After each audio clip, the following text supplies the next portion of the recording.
দিল্লির জনাকীর্ণ রাস্তাগুলিতে একটি বাস নিয়ন্ত্রণ হারিয়ে ছুটছিল।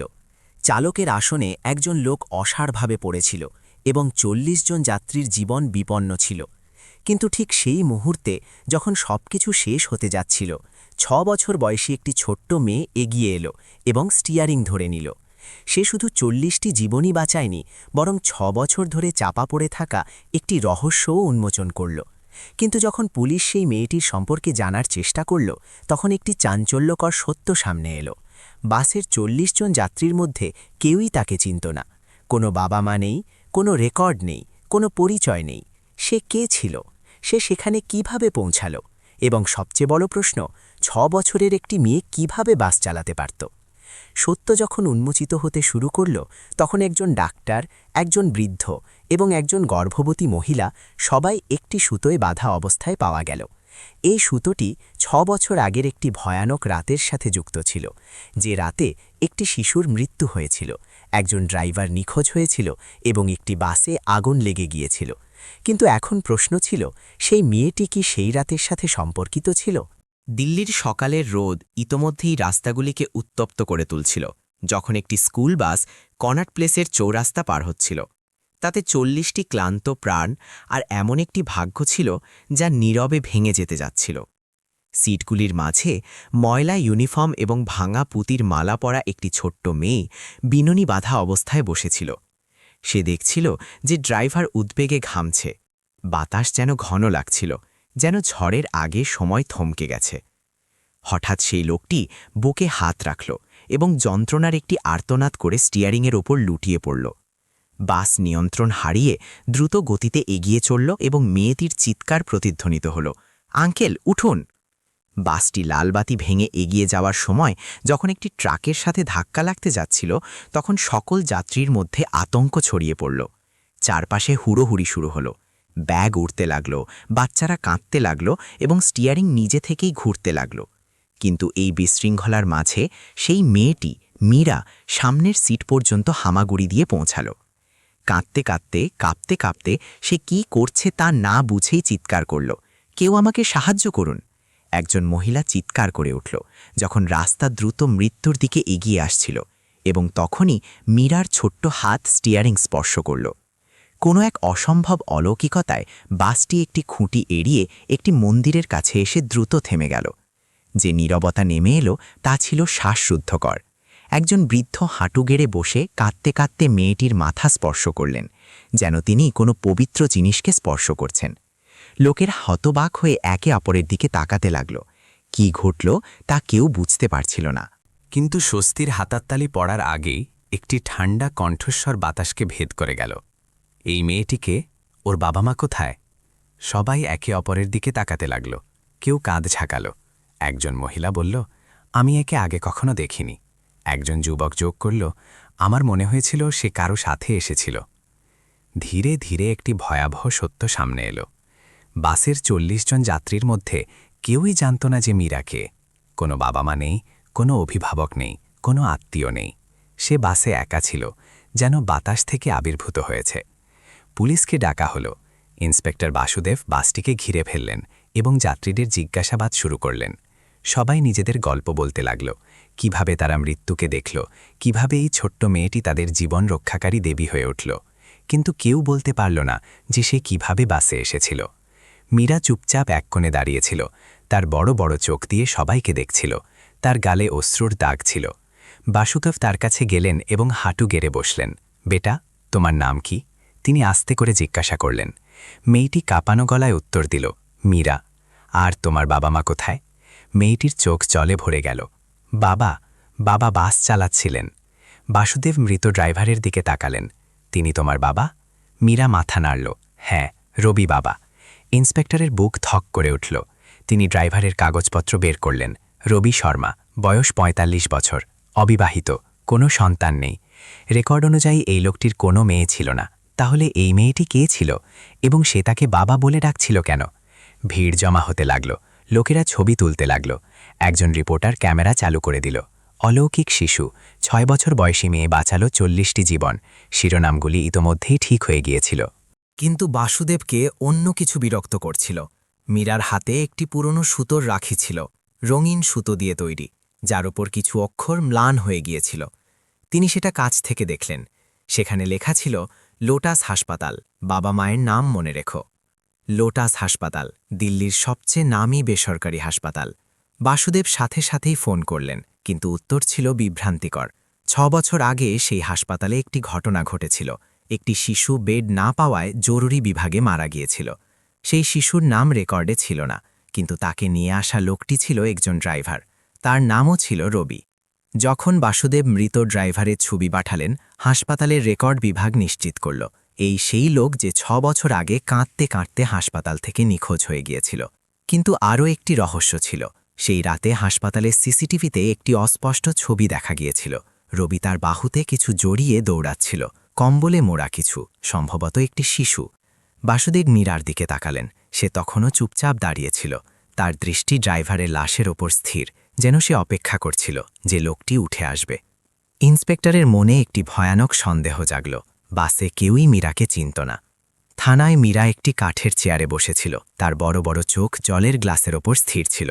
ইন্সপেক্টর বাসুদেব সম্ভাব্য সব উপায়ে চেষ্টা করেছিলেন, স্কুল রেকর্ড, আধার কার্ড, জন্ম শংসাপত্র, টিকাকরণ রেজিস্টার, কিন্তু কোথাও কোনো চিহ্ন পাওয়া গেল না।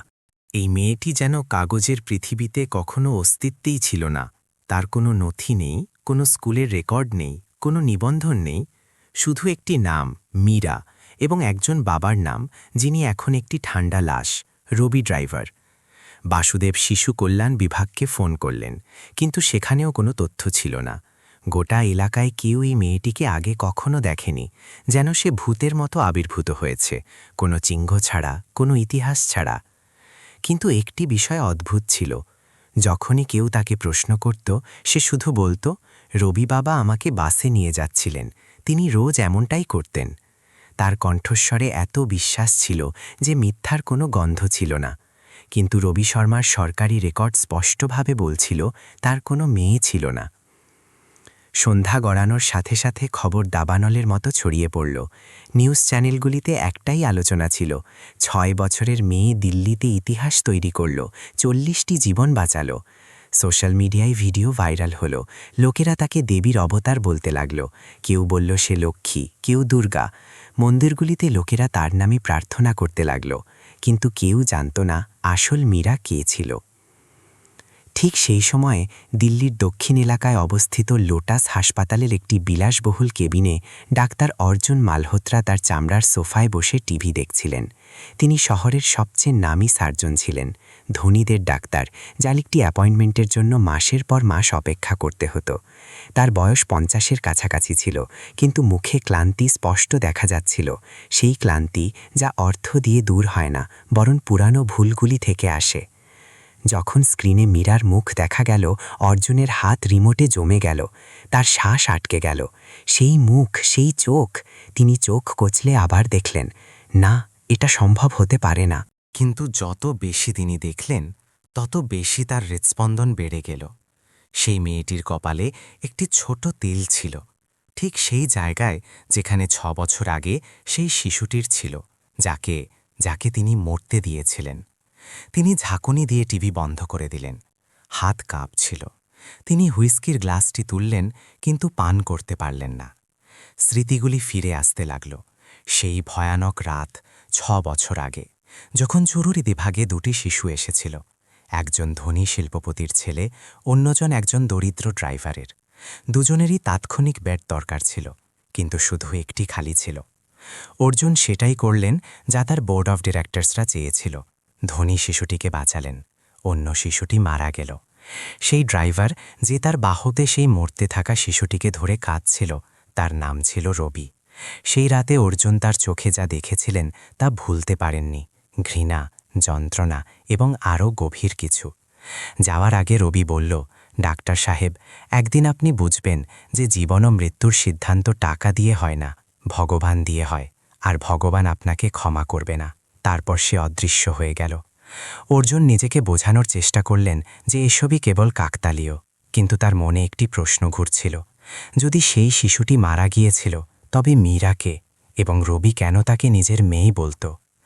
সেই রাতে থানায় মীরা মেঝেতে ঘুমিয়ে পড়েছিল একটি পুরনো চাদর গায়ে জড়িয়ে। বাসুদেব নিজের জ্যাকেট দিয়ে তাকে ঢেকে দিলেন এবং কাছের চেয়ারে বসে পড়লেন তার ছোট ছোট শ্বাস শোনার সময়। কিন্তু মাঝরাতে মীরা হঠাৎ চিৎকার করে জেগে উঠল, বাবা, বাবা যেও না। তার চোখে জল ছিল, পুরো শরীর কাঁপছিল। বাসুদেব সাথে সাথে তার কাছে গেলেন, বেটা, আমি এখানে আছি, ভয় পেও না। কিন্তু মীরা তার দিকে তাকাচ্ছিল না। সে অন্য কিছু দেখছিল, সম্ভবত তার স্বপ্ন বা তার স্মৃতি। আগুন, বাসে আগুন ছিল, আর বাবা আমাকে নিয়ে দৌড়াচ্ছিলেন, কিন্তু তিনি চিৎকার করছিলেন, তিনি কাঁদছিলেন। বাসুদেবের বুক কেঁপে উঠল। আগুন? এই মেয়েটি কোন আগুনের কথা বলছিল? তিনি সাথে সাথেই তার ল্যাপটপ খুললেন এবং 6 বছর আগের ঘটনাগুলি খুঁজতে শুরু করলেন, এবং তখনই তিনি খবরটি পেলেন। 6 বছর আগে, ঠিক সেই দিন যখন লোটাস হাসপাতালে সেই শিশুটির মৃত্যু হয়েছিল, সেই রাতেই শহরের বাইরের এলাকায় একটি পুরনো বাসে আগুন লেগে গিয়েছিল। সেই বাসে কেউ মারা যায়নি, কিন্তু পুলিশ রিপোর্টে লেখা ছিল যে একজন লোককে কিছু একটা তার বাহুতে জড়িয়ে ঘটনাস্থল থেকে পালিয়ে যেতে দেখা গিয়েছিল। বাসুদেবের মেরুদণ্ড বেয়ে শিহরণ নেমে এলো। এটা কি সম্ভব ছিল যে রবি সেই রাতে হাসপাতাল থেকে পালিয়ে বাসে লুকিয়ে, এবং তারপর তিনি মীরার ব্যাগটি তুললেন যা থানায় রাখা ছিল। সেটা এখনও পুরোপুরি চেক করা হয়নি। তিনি জিপ খুললেন এবং ভেতরে হাতড়ে দেখলেন কিছু পুরনো জামাকাপড়, একটি ভাঙা পেন্সিল এবং একেবারে নিচে একটি হলুদ খাম। তার হাত কাঁপছিল যখন তিনি খামটি খুললেন। ভেতরে একটি ছবি ছিল, পুরনো, ম্লান, কোণগুলি ছেঁড়া। ছবিতে একজন লোক দাঁড়িয়েছিল, সাদা কোট পরা, মুখে হাসি। সে তার বাহুতে একটি নবজাতক শিশুকে ধরেছিল, এবং ছবির পেছনে কাঁপানো হাতে লেখা ছিল, ডক্টর অর্জুন মালহোত্রা, সেই লোক যে সবকিছু কেড়ে নিল। বাসুদেবের শ্বাস আটকে গেল। ডক্টর অর্জুন মালহোত্রা। পুরো রাত ডক্টর অর্জুন মালহোত্রা তার বারান্দায় দাঁড়িয়ে দিল্লির বিশৃঙ্খলা দেখছিলেন। নিচে রাস্তায় গাড়ির আলো সাপের মতো হামাগুড়ি দিচ্ছিল, কিন্তু তার মন অন্য কোথাও ছিল। 6 বছর পিছনে, সেই ভয়ানক রাতে, যখন তিনি একটি সিদ্ধান্ত নিয়েছিলেন যা একটি পরিবারের ভাগ্যকে সিল করে দিয়েছিল। সেই ছোট্ট মেয়েটির মুখ তার মনে ঘুরছিল, সেই একই চোখ, সেই একই কপালে তিল। এটা কি সম্ভব ছিল? ঈশ্বর কি সত্যি এত নিষ্ঠুর হতে পারেন যে অতীতকে ফিরিয়ে আনবেন? সেই রাতের স্মৃতি এখনও তাজা ছিল। জরুরি বিভাগে 2টি শিশু এসেছিল, দুজনেই গুরুতর অবস্থায়। দুজনেরই তাৎক্ষণিক আইসিইউ বেড দরকার ছিল, কিন্তু শুধু একটি বেড খালি ছিল। একপাশে ছিল বিক্রম সিংঘানিয়ার ছেলে, শহরের সবচেয়ে বড় শিল্পপতির, যিনি হাসপাতালের সবচেয়ে বড় দাতাদের মধ্যে একজন। অন্যদিকে ছিল একজন ড্রাইভারের কোলে একটি নামবিহীন শিশু, যার বাবা মায়ের কোনো ঠিকানা ছিল না। অর্জুন বোর্ডের নির্দেশ পেয়েছিলেন, স্পষ্ট নির্দয় নির্দেশ। তিনি সেটাই করলেন যা তাকে বলা হয়েছিল।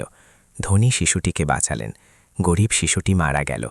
সেই ড্রাইভার রবি তার সন্তানের লাশ কোলে নিয়ে মেঝেতে বসে পড়ল। সে কাঁদছিল না, কেবল নীরবে সেই ছোট্ট শরীরটিকে নাড়াচ্ছিল, যেন তাকে জাগানোর চেষ্টা করছিল। অর্জুন তার সাথে চোখ মেলাননি। তিনি শুধু তার কেবিনে ফিরে গেলেন এবং দরজা বন্ধ করে দিলেন। কিন্তু যাওয়ার আগে রবি কিছু বলেছিল, এত আস্তে যে শুধু অর্জুনই শুনতে পেয়েছিলেন। ডাক্তার সাহেব, আমি প্রতিশোধ নেব না, কিন্তু ভগবান নেবে, আর যখন নেবে তখন আপনি বুঝবেন জীবনের দাম কত হয়। তারপর সে সেই ছোট লাশটি নিয়ে অদৃশ্য হয়ে গেল। পুলিশ তাকে খুঁজেছিল, কিন্তু কখনো পায়নি। অর্জুন তার হুইস্কির গ্লাস খালি করলেন এবং ভেতরে এলেন। তাকে খুঁজে বের করতে হবে মীরাকে। যদি সে সেই শিশুটি হয়? না, এটা অসম্ভব ছিল। সেই শিশুটি মারা গিয়েছিল, তিনি নিজে দেখেছেন। সকাল হল এবং তার ক্লিনিকের দরজায় জোরে ধাক্কা পড়ল। তিনি দরজা খুললেন এবং সামনে একজন মহিলা দাঁড়িয়েছিল, প্রায় 30 বছর বয়সী, গর্ভবতী, মুখে আঘাতের চিহ্ন এবং চোখে ভয়। তার নাম ছিল অঞ্জলি। ডাক্তার সাহেব, আমাকে বাঁচান, আমার স্বামী, সে আমাকে মেরে ফেলবে। অর্জুন ইতস্তত করে তাকে ভেতরে ডাকলেন। অঞ্জলি বলল যে তার স্বামী একজন প্রভাবশালী ব্যবসায়ী, নিষ্ঠুর, হিংস্র এবং রাজনৈতিক সংযোগযুক্ত।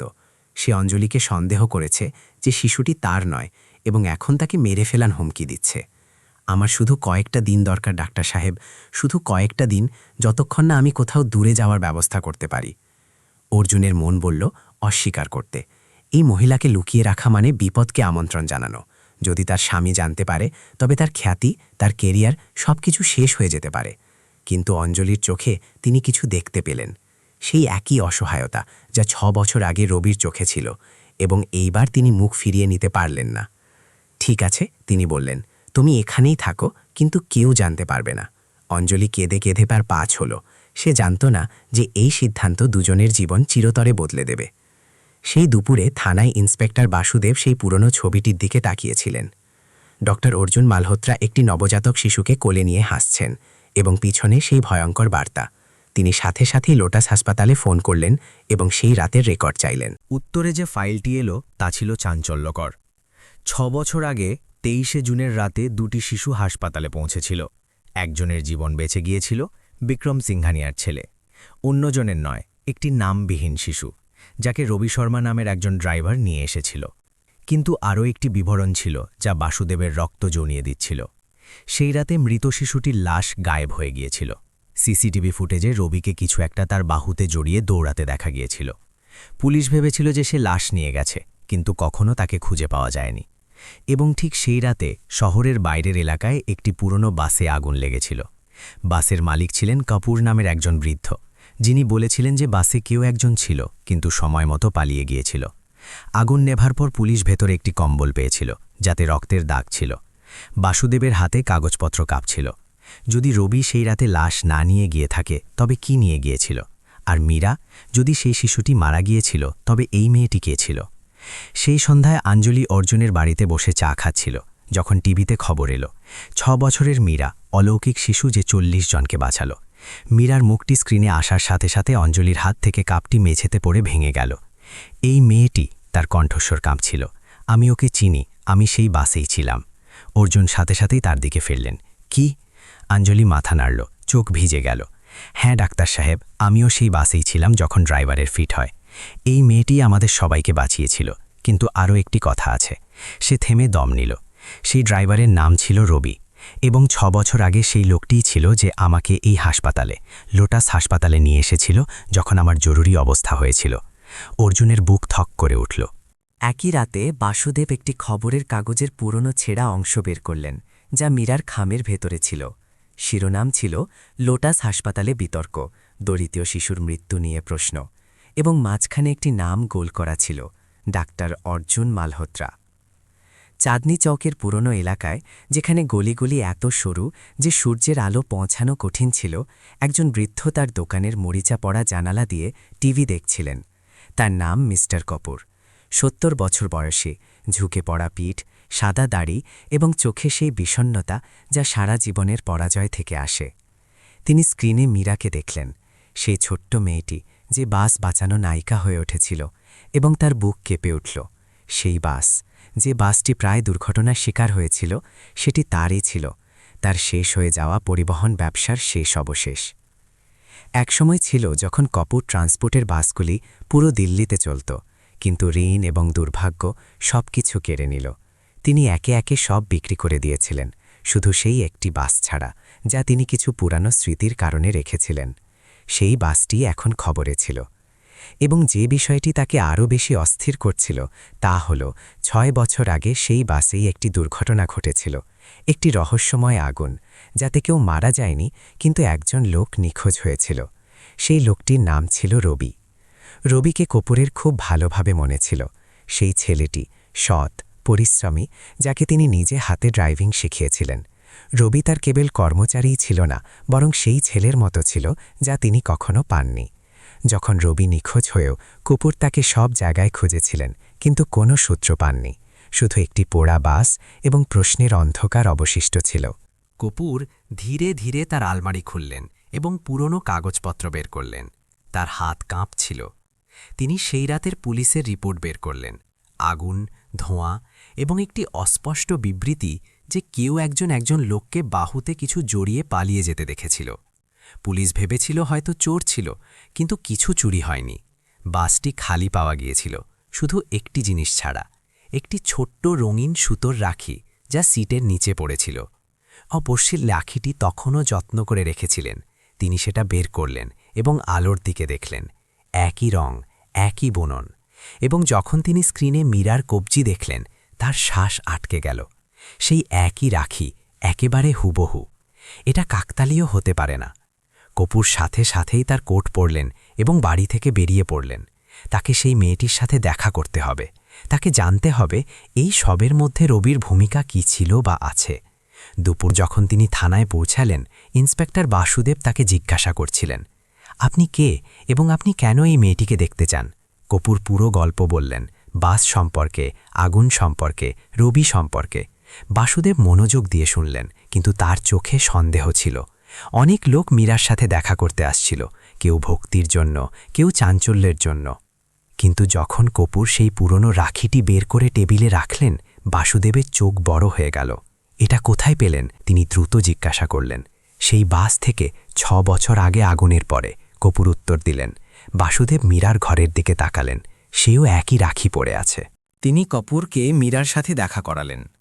যখন সেই বৃদ্ধ সেই ছোট্ট মেয়েটির সামনে দাঁড়ালেন, তার হাঁটু কাঁপতে লাগল। মীরা তাকে দেখল, কোনো পরিচিতি ছাড়াই, কিন্তু তবুও কিছু একটা অদ্ভুত লাগল। কাপুর ধীরে ধীরে তার কবজি ধরলেন এবং রাখিটি দেখলেন। তার আঙুলগুলো কাঁপছিল। এই রাখিটি আমি রবিকে দিয়েছিলাম বহু বছর আগে, যখন তার বয়স মাত্র 18 ছিল। আমি নিজে এটা তৈরি করেছিলাম। মীরা তার বড় চোখ দিয়ে তার দিকে তাকাল। রবি বাবা বলেছিলেন যে এটা আমাকে সবসময় রক্ষা করবে। কাপুরের চোখ জলে ভরে গেল। বেটি, তোমার বাবা আমার কাছে ছেলের মতো ছিল, কিন্তু সে 6 বছর আগে নিখোঁজ হয়ে গেল। আমি জানতাম না যে তুমিও আছো। বাসুদেব মাঝখানে বাধা দিলেন, মিস্টার কাপুর, আপনি কি জানেন রবি কেন নিখোঁজ হয়েছিলেন?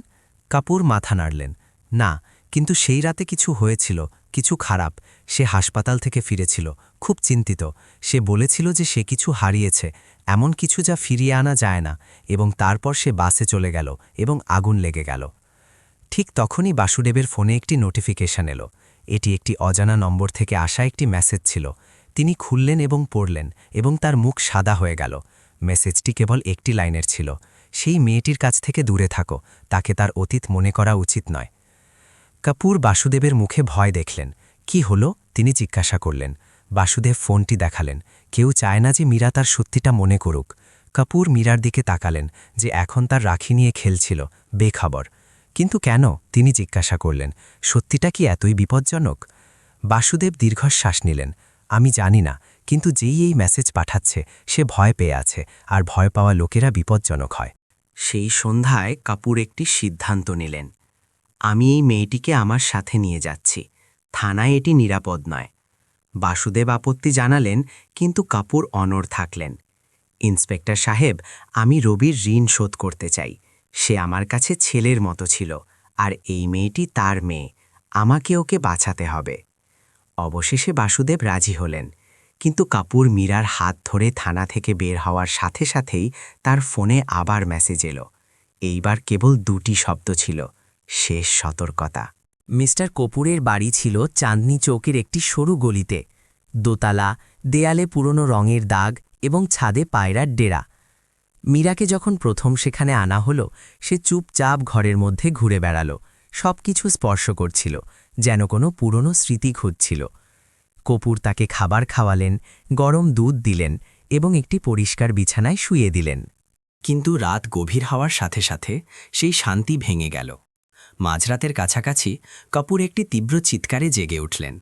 তিনি ছুটে মীরার ঘরে গেলেন এবং দেখলেন যে মেয়েটি বিছানায় বসে আছে, পুরো শরীর ঘামে ভেজা, চোখ খোলা, কিন্তু যেন অন্য কোথাও দেখছে। মীরা বেটা, কি হলো? তিনি তাকে ঝাঁকালেন। মীরা তার দিকে তাকালো, কিন্তু তার চোখে কোনো পরিচিতি ছিল না। সে অন্য কিছু দেখছিল, কিছু যা কেবল তাকেই দেখছিল। আগুন, বাসে আগুন ছিল, তার কণ্ঠস্বর কাঁপছিল, আর সাইরেন, অনেক সাইরেন। একজন মহিলা চিৎকার করছিল, বাঁচাও, আমার বাচ্চাকে বাঁচাও। আর তারপর কেউ আমার হাত ছেড়ে দিল। অন্ধকারে আমি পড়ে যাচ্ছিলাম, কিন্তু কেউ আমাকে ধরছিল না। কাপুরের বুক কেঁপে উঠল। মীরা, এটা শুধু স্বপ্ন, ভয় পেও না। কিন্তু মীরা তার হাত শক্ত করে ধরল। তার সেই আঁকড়ে ধরা এতটাই শক্ত ছিল যে বৃদ্ধ মানুষটির ব্যথা হচ্ছিল। না দাদু, এটা স্বপ্ন নয়, এটা আগেও হয়েছে। বাসে আগুন লেগেছিল, আমি সেখানে ছিলাম, আর বাবা কাঁদছিলেন। কপুরের হাত কাঁপতে লাগল। সে জানত যে 6 বছর আগে তার বাসে আগুন লেগেছিল। সে জানত যে রবি সেই রাতে নিখোঁজ হয়েছিল। কিন্তু মীরা যদি সেখানে ছিল, তবে এটা কিভাবে সম্ভব ছিল? তখন সে কতই বা ছোট ছিল, কয়েক মাসের, এবং সে এখন পর্যন্ত কিভাবে মনে রাখতে পারছিল? সকাল হতেই কপুর তার পুরনো ট্রাঙ্কটি খুললেন, সেই ট্রাঙ্ক যাতে তার ব্যবসার সমস্ত কাগজপত্র ছিল। তিনি পুরানো ফাইলগুলি বের করলেন, ধুলো ঝেড়ে খুঁজতে শুরু করলেন। অবশেষে তিনি যা খুঁজছিলেন তা পেয়ে গেলেন। 6 বছর আগের সেই রাতের পুলিশ রিপোর্ট তিনি পড়লেন। 23শে জুন রাত 11টায় একটি পরিত্যক্ত বাসে আগুন। কোনো হতাহত নেই, তবে একজন সন্দেহভাজন ব্যক্তিকে তার বাহুতে কিছু জড়িয়ে পালাতে দেখা গিয়েছিল। শনাক্ত করা সম্ভব হয়নি। 23শে জুন কপুর ক্যালেন্ডার দেখলেন। ঠিক সেই দিন, ঠিক সেই রাতে যখন রুবি হাসপাতাল থেকে ফিরেছিল, ভেঙে পড়া, কাঁদতে কাঁদতে।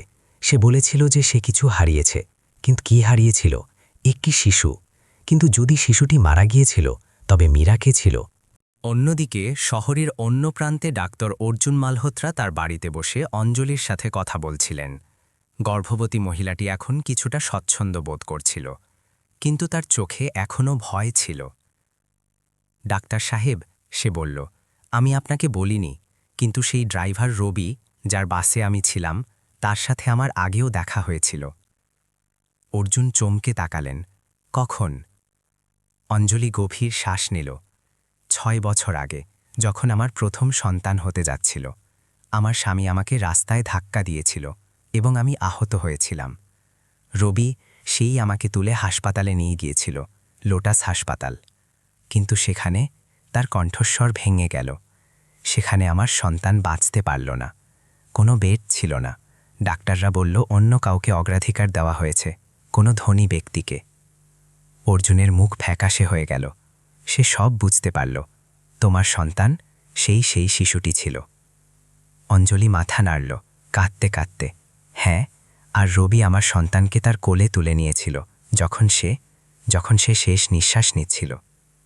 রবি কেঁদেছিল ডাক্তার সাহেব, একজন অচেনা শিশুর জন্য কেঁদেছিল। এবং তারপর সে গায়েব হয়ে গেল। আমি ভেবেছিলাম হয়তো সে আমার সন্তানকে কবর দিতে গেছে, কিন্তু এখন আমি জানি না। অর্জুনের হাত থেকে কফির কাপটি পড়ে গেল। সে পুরো সত্যিটা বুঝতে পারছিল, কিন্তু এটা এত জটিল, এত অসম্ভব ছিল যে বিশ্বাস করা কঠিন ছিল। অঞ্জলি, সে কাঁপতে কাঁপতে বলল, যদি রবি তোমার মরতে থাকা সন্তানকে নিয়ে গিয়ে থাকে এবং যদি মীরা তার মেয়ে হয়, তবে... সে থেমে গেল, শব্দগুলি তার গলায় আটকে গেল। তবে মীরা কে? অঞ্জলি তার বাক্যটি সম্পূর্ণ করল। দুজনেই একে অপরের দিকে তাকালো এবং ঘরে একটি ভারী নীরবতা নেমে এলো। ঠিক সেই সময়ে থানায় ইন্সপেক্টর বাসুদেব আরও একটি নথি খুঁজছিলেন। তিনি লোটাস হাসপাতালের কাছে সেই রাতের সমস্ত রেকর্ডিং, সিসিটিভি, মেডিকেল রিপোর্ট সবকিছু চেয়েছিলেন। যখন ফাইলগুলি এলো, তিনি একের পর এক পাতা উল্টালেন, এবং তখনই তিনি এমন কিছু পেলেন যা তার রক্তকে জমাট করে দিল। সেই রাতে 2টি শিশু হাসপাতালে এসেছিল। একটি বেঁচে গিয়েছিল, একটি মারা গিয়েছিল, কিন্তু মেডিকেল রিপোর্টে তৃতীয় একটি নাম ছিল, একই সময়ে জন্ম নেওয়া আরও একটি শিশু। মায়ের নাম ছিল না, কেবল অজ্ঞাত লেখা ছিল, এবং সেই শিশুটিকে নিখোঁজ বলে জানানো হয়েছিল ডেলিভারির কয়েক ঘণ্টা পরেই। বাসুদেবের শ্বাস আটকে গেল। এটা কি সম্ভব ছিল যে রবি মরতে থাকা শিশুটির পরিবর্তে অন্য একটি শিশুকে তুলে নিয়েছিল, এমন একটি শিশুকে যার কেউ ছিল না? তিনি সাথে সাথেই কপুরকে ফোন করলেন। মিস্টার কপুর, মীরাকে সাথে সাথেই নিরাপদ রাখুন। তার অতীত যতটা আমরা ভেবেছিলাম তার চেয়ে অনেক বেশি জটিল, আর যদি কেউ জানতে পারে যে সে আসলে কে... ফোন মাঝখানে কেটে গেল। বাসুদেব আবার চেষ্টা করলেন, কিন্তু নম্বরটি বন্ধ আসছিল। ডাক্তার অর্জুন মালহোত্রা অবশেষে সাহস সঞ্চয় করলেন এবং কুপুরের বাড়ির ঠিকানা খুঁজে নিলেন। তাকে মীরার সাথে দেখা করতে হবে, সেই শিশুটি যে হয়তো তার সবচেয়ে বড় পাপের জীবন্ত স্মৃতি ছিল। সকালের আবছা আলোয় তিনি চাঁদনি চৌকের সরু গলি দিয়ে হেঁটে সেই পুরনো বাড়ির সামনে এসে দাঁড়ালেন।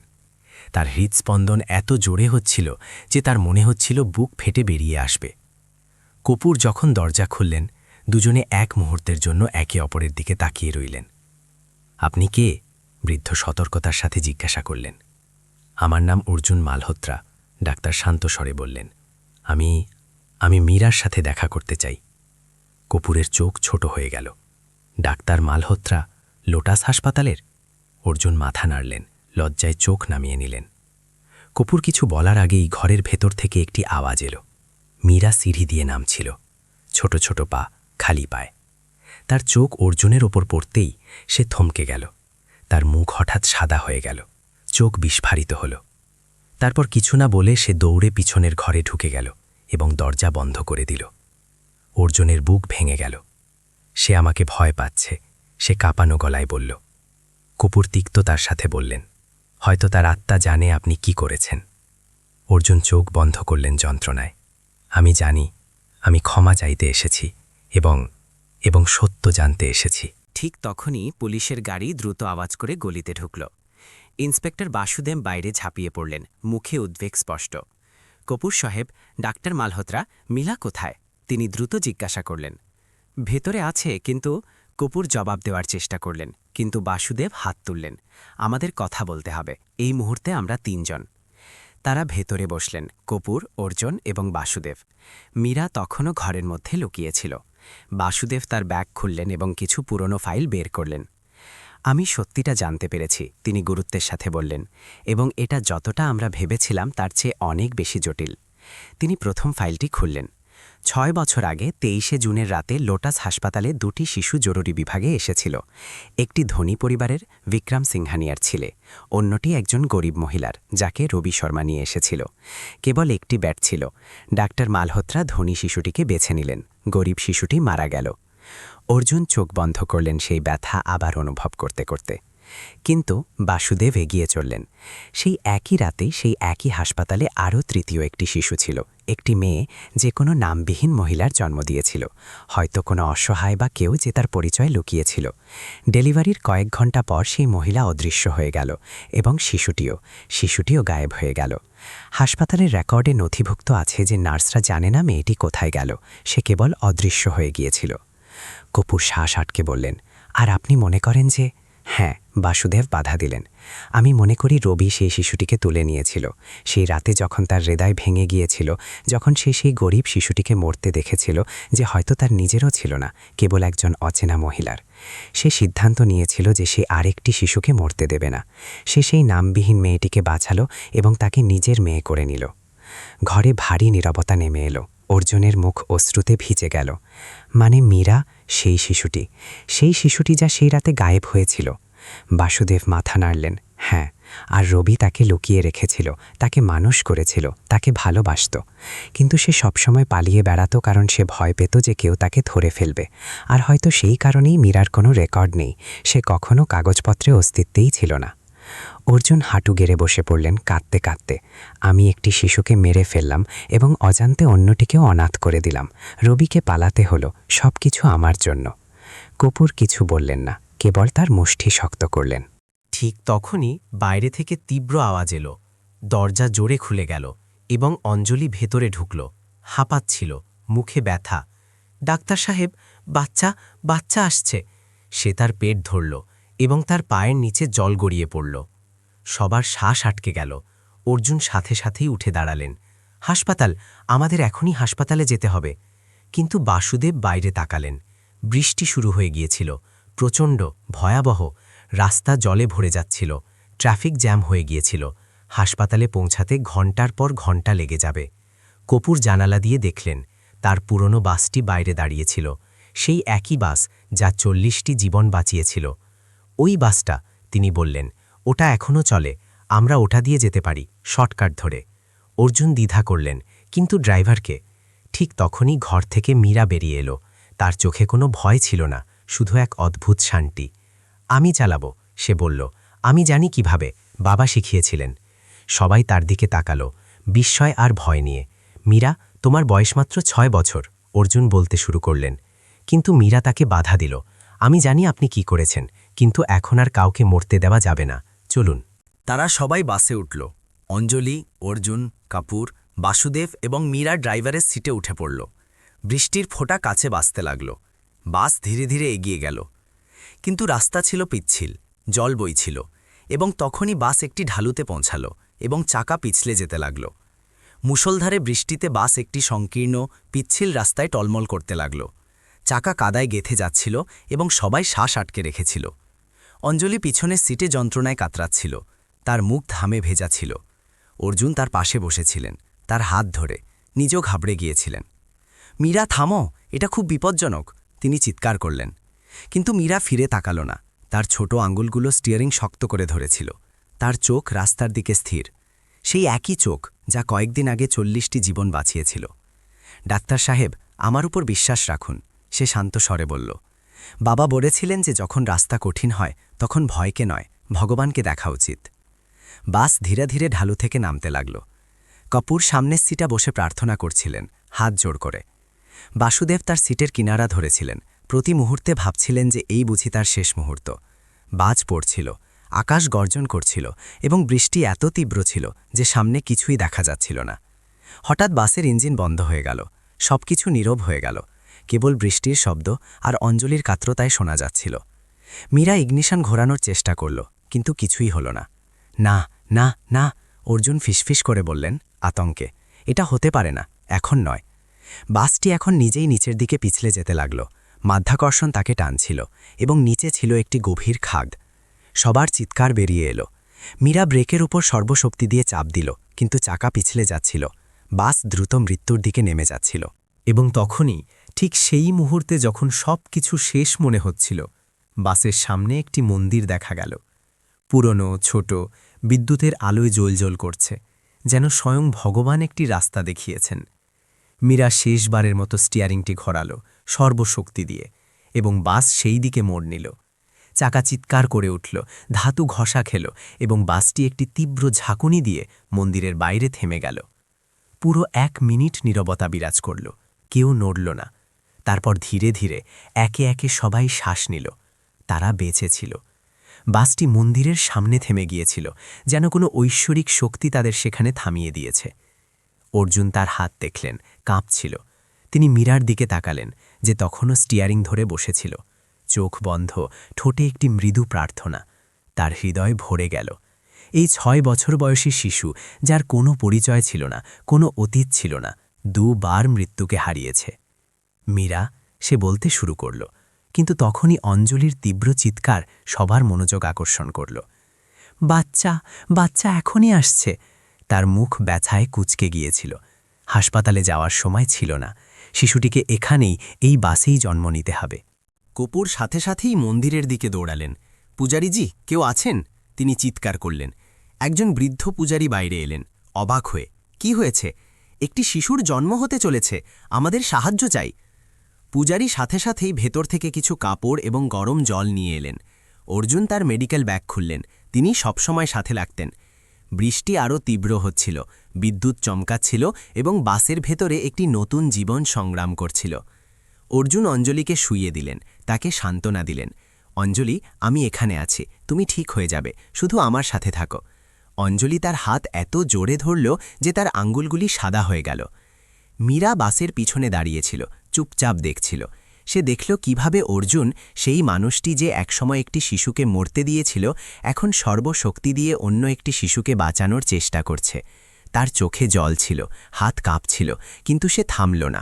সে লড়ছিল, তার অতীত, তার পাপ, তার নিজের আত্মার সাথে।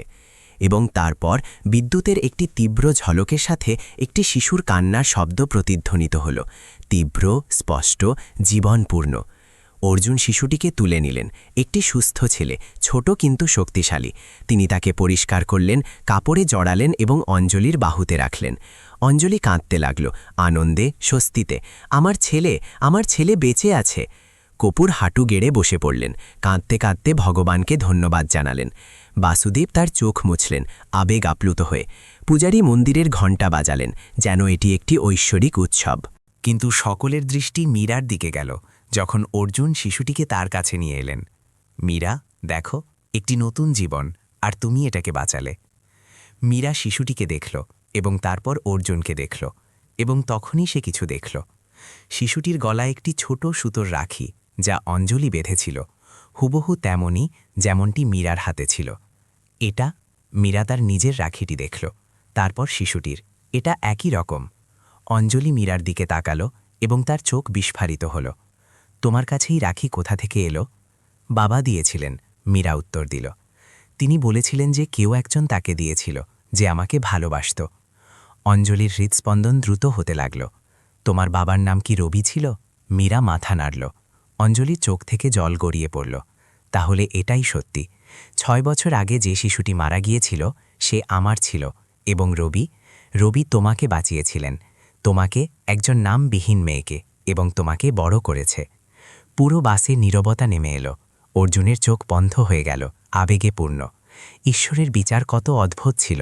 6 বছর আগে যা তিনি কেড়ে নিয়েছিলেন, আজ তা ফিরে দেওয়ার সুযোগ পেলেন।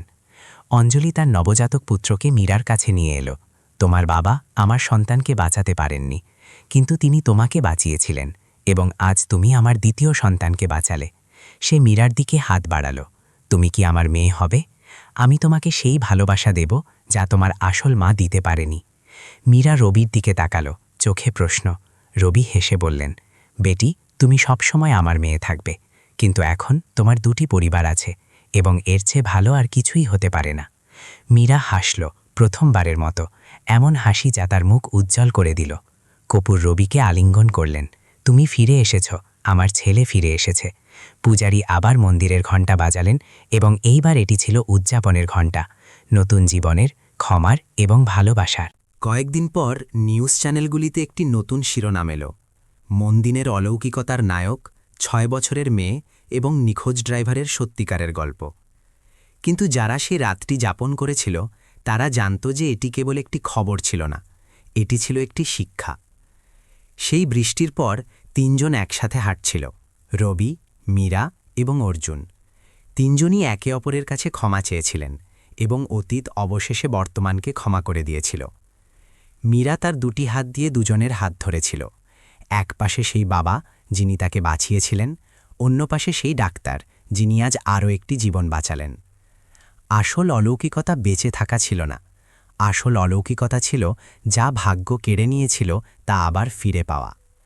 কখনো কখনো জীবন আমাদের কাছ থেকে সবকিছু কেড়ে নেয়, একটি শিশু, একটি স্বপ্ন, একটি পরিচয়।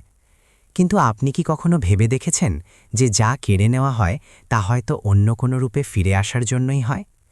রবি একটি সন্তান হারিয়েছিলেন, কিন্তু মীরাকে পেয়েছিলেন। অর্জুন তার মনুষ্যত্ব হারিয়েছিলেন, কিন্তু ক্ষমার সুযোগ পেয়েছিলেন। আর মীরা একটি শিশু যার কোনো পরিচয় ছিল না, 40টি জীবন বাঁচিয়ে নিজের আসল পরিচয় নিজেই তৈরি করল। এই গল্পটি কেবল একটি অলৌকিকতার নয়, বরং এই বিষয়ে যে ক্ষমা, ভালোবাসা এবং দ্বিতীয় সুযোগ, এগুলিই আসল অলৌকিকতা। যদি আপনি রবির জায়গায় থাকতেন, তবে কি আপনি একজন অচেনা শিশুকে আপন করে নিতেন? যদি আপনি অর্জুনের জায়গায় থাকতেন, তবে কি আপনি আপনার ভুল স্বীকার করতে পারতেন? এবং যদি আপনি মীরার জায়গায় থাকতেন, তবে কি আপনি সেই মানুষটিকে ক্ষমা করতে পারতেন যে আপনার বাবার জীবন নষ্ট করেছিল? জীবন প্রতিদিন আমাদের এমন প্রশ্নের মুখোমুখি করে, এবং উত্তরগুলি আমাদের ভেতরেই থাকে, শুধু সাহস লাগে তাদের শোনার। এই গল্পটি আপনার কেমন লাগলো? আপনিও কি বিশ্বাস করেন যে ক্ষমাই সবচেয়ে বড় শক্তি? আপনার মতামত অবশ্যই কমেন্টে জানান, এবং যদি এই গল্পটি আপনার হৃদয় স্পর্শ করে থাকে, তবে এটিকে আপনার বন্ধু এবং পরিবারের সাথে শেয়ার করুন। আমাদের চ্যানেলটি ফলো করুন এবং লাইক করুন, যাতে এমন আরও আবেগপূর্ণ এবং অনুপ্রেরণামূলক গল্প আপনার কাছে পৌঁছতে পারে। মনে রাখবেন, প্রতিটি গল্প একটি শিক্ষা লুকিয়ে রাখে, শুধু তাকে শোনার মতো হৃদয় চাই।